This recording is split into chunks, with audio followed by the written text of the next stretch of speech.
O nome da nossa próxima sinopse é Cataclismo. Na pré-história, 3500 a.C., o asteroide que atingiria os dinossauros por uma forma misteriosa não causou dano no planeta, porque 3 magos poderosos, já tinha mago naquela época, uniram suas magias para tentar destruir o asteroide antes dele causar uma catástrofe. Com isso, o asteroide explodiu junto com a magia e liberou uma rajada de magia pelo mundo, e esse fenômeno ficou conhecido como Cataclismo, que deu para os humanos, animais e até objetos vida e poderes surreal.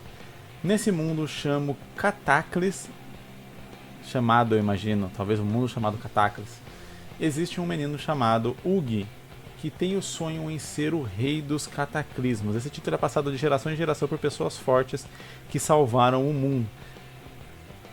Tá, o geração em geração ficou um pouco estranho com essa descrição de que é para as pessoas que salvaram o mundo. Mas ok, deu para entender. E assim se iniciou a era dos super-humanos. Mas aonde tem o bem, tem o mal. Um grupo de vilões, entre aspas, chamado Paranormais, querem acabar com toda a humanidade. Pessoas com o título de Paranormais são chamadas assim por corromperem seu cataclismo, deixando ele poderoso e perigoso. Então Gui, que antes era Ugi, agora tá só Gui, não sei se é Ugi ou Gui, e seus companheiros vão conseguir o título de rei do cataclismo e derrotar os paranormais. Isso que vamos descobrir. Ok.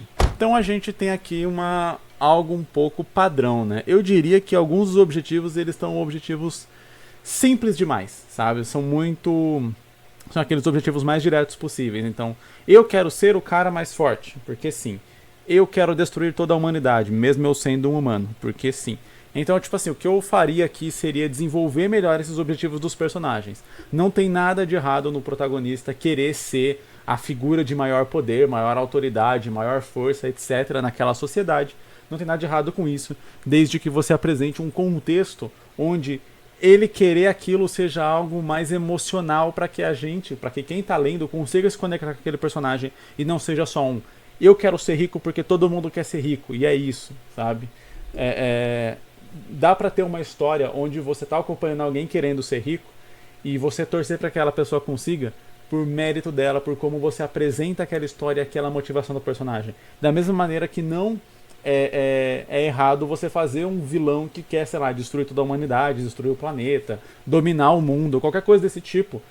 Por mais clichê ou batido que seja por conta de vários vilões em várias histórias quererem isso, o problema não é exatamente colocar isso na história, é o porquê que aquele personagem quer aquilo, é como você desenvolve o motivo pelo qual o seu personagem quer aquilo. Pô, um dos vilões apresentados em Hooligan lá, ele quer meio que matar todo mundo, ele quer destruir a humanidade.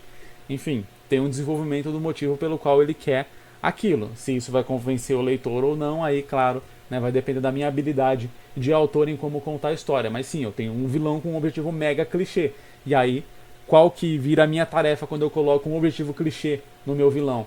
Eu tenho que desenvolver ele para que aquele objetivo clichê seja justificado dentro da premissa ali do próprio personagem, né?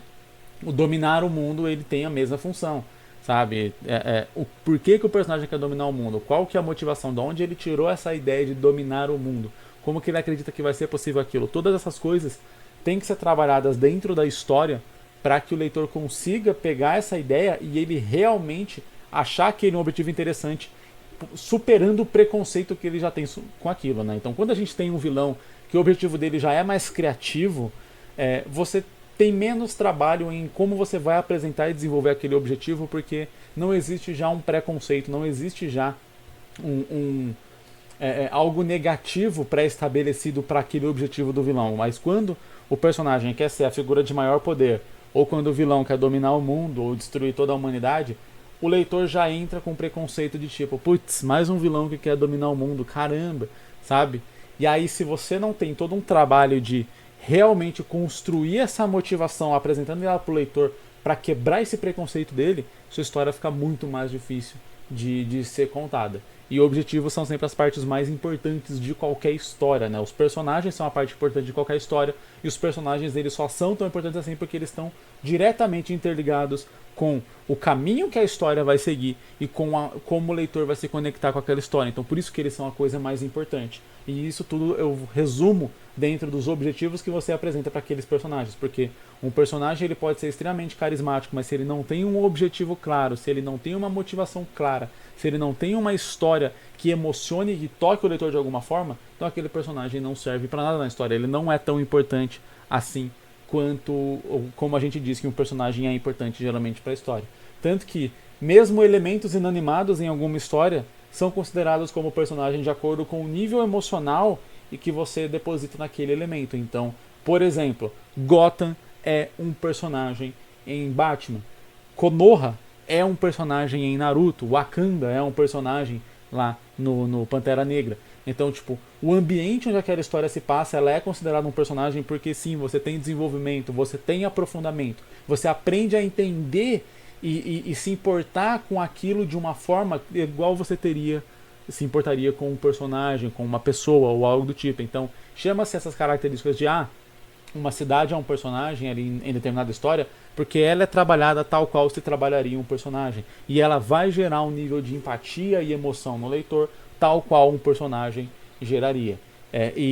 Enfim, isso aqui foi só um parênteses, porque dentro de qualquer história, se os personagens são a coisa mais importante, sobretudo o protagonista e vilão são mais importantes ainda de serem trabalhados isso, porque eles são os objetivos antagônicos que vão se enfrentar, se confrontar ao longo da história, e vai ser exatamente para um que o leitor vai torcer e para outro que o leitor vai torcer contra, e vice-versa. Então, para engajar, a gente precisa disso muito bem apresentado e muito bem estabelecido.